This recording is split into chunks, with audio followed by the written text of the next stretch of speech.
I don't know about you, but I wouldn't trust the Paul brothers to bring napkins to a potluck, let alone buy into a crypto company founded by Logan Paul. Maybe that's just me, but let's take a closer look at Logan Paul, CryptoZoo, and how the failure affected investors.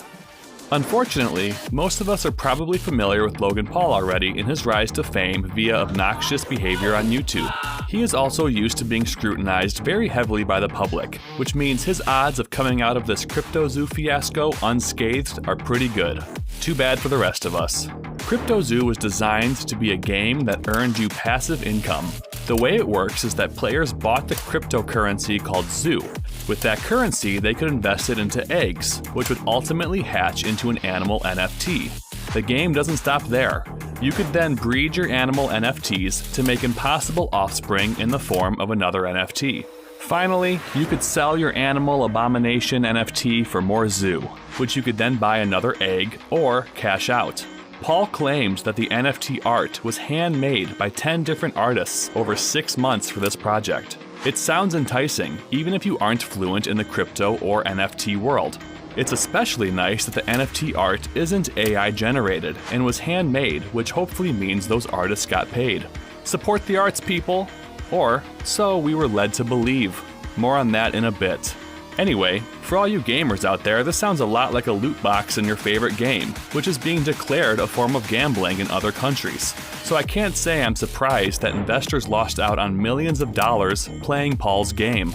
But how exactly did everything go south so quickly when $2.5 million worth of these eggs were purchased on the first day? The Zoo token also hit a market cap of $2 billion, which appears to indicate all good things, right? Wrong. The first major red flag that CryptoZoo was not all it was cracked up to be was when a batch of the quote-unquote artwork for the animals was released. It became very apparent that this art was Adobe stock photos mashed together. Calling those images handmade art is just a slap in the face to the real artists out there trying to make a living, and right now, over a year later, AI-generated art has gotten even worse. Other than lying about the unique NFT art, the game never worked as it was intended from the very beginning. Logan Paul kept claiming that $1 million+ was put into CryptoZoo by his team, but when Hatch Day, the day people could hatch all of the eggs they had already purchased, approached on November 3rd, 2021, there was no way to claim any yield that you were supposedly making with your animals. So, a game designed and advertised to yield passive income for its players had no way to actually give anyone a payout for the NFTs they were purchasing. And this is still the case over a year later? That's gonna be a big yikes from me. There is so much lying and backstabbing associated with CryptoZoo that is coming to light that it is no wonder it failed. Logan Paul claims developers stole the code and fled to Switzerland. Developers are claiming they are owed over $1 million and haven't been paid a single penny. Development managers are completely fabricating their credentials. And no one knows where this $1 million+ that Logan and his team put into CryptoZoo has gone. You've heard the saying, the pot calling the kettle black? Yeah, there has been a ton of that going on since July of 2021. Logan and his team did a soft launch of the Zoo token where they bought up the majority of the token so they could sell it on the official launch day. Well, when the official launch day happened, they made a second version of the Zoo token and gave it to several wallets, but deliberately excluded others, one belonging to a member of their team.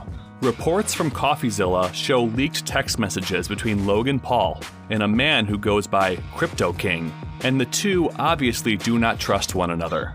At the end of the day, there has been no accountability by anyone involved in CryptoZoo, and all of the investors that lost millions of dollars are left with a bitter taste in their mouths, and for some, a few hundreds of thousands of dollars poorer.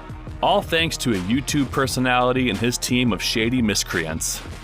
Logan Paul recently released a video calling out CoffeeZilla for what Logan believes is shoddy investigation work. Logan accuses CoffeeZilla, real name Steven, of clout chasing and not fact-checking anything that he was told. He also makes a serious accusation that Steven illegally released the phone call he had with Logan's manager. At the end of his statement, Logan calls Steven slimy and offers for Steven to come on his podcast, Impulsive, to talk it out if he really wants to. Oh, and he tells him that if he won't see him on his podcast, then he will see him in court. The whole CryptoZoo fiasco has turned into a major finger-pointing competition with no one willing to admit the ball was dropped.